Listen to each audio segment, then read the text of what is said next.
नमस्कार, मैं वैद्य Varun Gupta hello doctor live के माध्यम से एक बार फिर से मैं आपके सामने उपस्थित हूँ।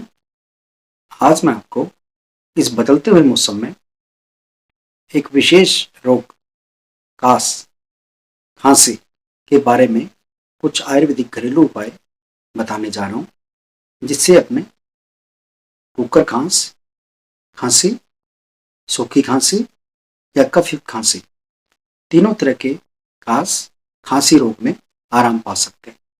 सर्वप्रथम मैं आपको जो उपाय बताने जा रहा हूँ उसको मिश्री या शहद के साथ प्रयोग में लेना है। अदरक का रस गर्म करके रख लीजिए, उसको मिश्री या शहद के साथ उपयोग कीजिए, खांसी में तुरंत आराम मिलता है। नंबर 2, तुलसी के पत्तों का रस मधु के साथ पिलाएं, इससे भी खांसी रोग में तुरंत आराम मिलता है।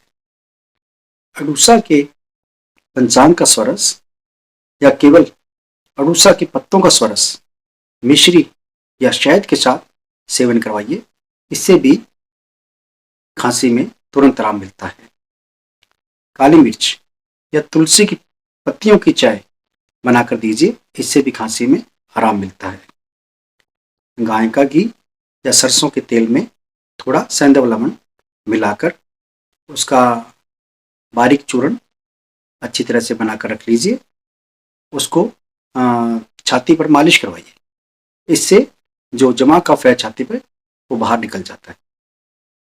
फिटकी को पीसकर भूनकर उसका चूर्ण बनाकर रख लीजिए और इस चूर्ण को शहद के साथ चटाइए या इस चूर्ण को गर्म पानी में घोल कर रख लीजिए और एक एक चम्मच करके पिलाइए, इससे भी कास रोग में तुरंत आराम मिलता है।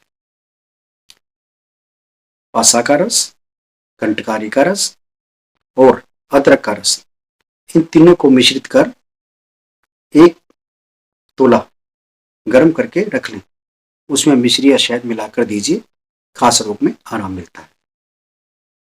वज्र के टुकड़े को मुंह में रखकर चूसें, इससे भी खास रोग में आराम मिलता है। हथेलियों, पैरों के तलवों और कंठ देश में शुद्ध सरसों के तेल को गर्म करके हल्के हाथ से मालिश कीजिए, खांसी रोग में आराम मिलता है। काली मिर्च, मुलेठी और मिश्री की चाय बनाकर पिलाइए, इससे भी खांसी रोग में आराम मिलता है।